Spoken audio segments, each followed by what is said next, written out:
Look at that.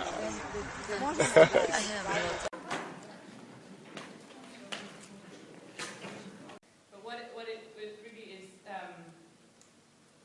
suggesting is a kind of group process, a way of working that's all the way on the other end of the spectrum from where a marching band is. So it's a way of working together with a lot of difference. Does that make sense? So they've got all this stuff going on. It's maybe cacophonous or maybe not, but it's definitely diverse activity happening. And yet you sense that they're together, that they're a community, that they are working, that they are interdependent, as you also experienced in these rules this morning, or whatever, yeah? So there's this interdependency that allows for a lot of difference. This is incredibly important in contemporary society, I think. It's the gift I feel like I received from working with Foresight was this wonderful concrete metaphor that we can see in this dance that also is a metaphor for how we might want to choose to live. To allow you to be incredibly different from me and look for the moments when we have aspects of similarity, these alignments. Which one is this? Superman. No, Superman. Yeah. X-rays. X-ray vision. X-ray vision, yeah. Okay, that's not what we were going for. So we had a good laugh in the studio, and we said, okay, no, we don't want Superman, and part of what's creating that is this in and out and this kind of suck to his nose thing, but we like the intensity coming from him out. So this is how you learn by doing, or work by doing, really. So then this is the next, or, close to the next iteration. You want to play for me? It's Godzilla now. No. That'd be great. I want to play. Some improvisation. Then the question is, how much improvisation is happening, right? And how will we notice? How do we really track this? Well, that's why we make these scores. Which I also have a hard time in this interface. Oh, it's going to have the same problem, isn't it? Yeah.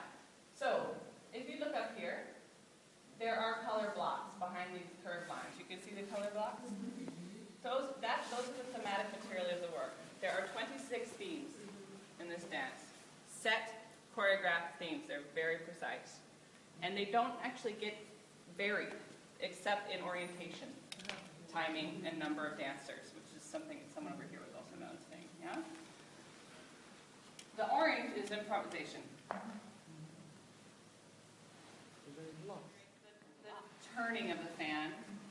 And let's be clear, a lot of artistic and conceptual choices go into making this fan. It's not just sort of slave to data. It's data as rigorous connection to the source. So we really stayed close to this choreographic resource, and there's important rigor for us there. The data was one avenue for that. But we're also close conceptually.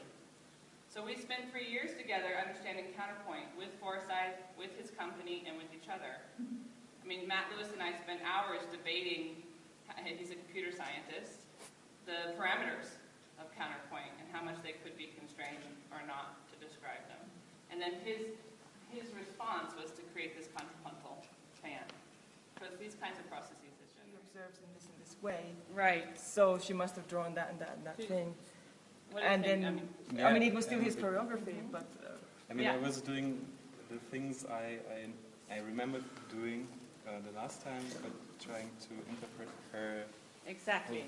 how the notation was made. Beautiful. From which So perception. this is this kind of combining of worldviews, yeah, and the group process. And you start to get a shared vocabulary. And then you can see how something like Giannis and Surreal that we watched in the beginning, how they can redefine these alignments because they're so deeply in each other's worlds. Yeah? You start to really understand the vocabulary, even after half an hour. Yeah? I mean, thank you very much. Thank you. Yeah. Yes. Yes. Thank you for taking the risk. Yes. I hope I didn't hurt anybody. No. Don't stop dancing. Our one brave designer.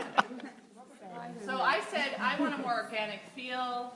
I want to have and I gave her the metaphor of a spider web. That there's this kind of elastic attention that it goes out like this, but then it's still elastic. So then we got Spider-Man. Yeah. And it's great. So again, it was like, great, we don't want Spider-Man, but we do like that kind of livingness of the line. That was really important development, actually. And we went through all kinds of iterations of light. We also thought about leaving them in the space much longer. So you'd see this sort of network of attention that's left over from the development of the dance. And then we play with all different things like this.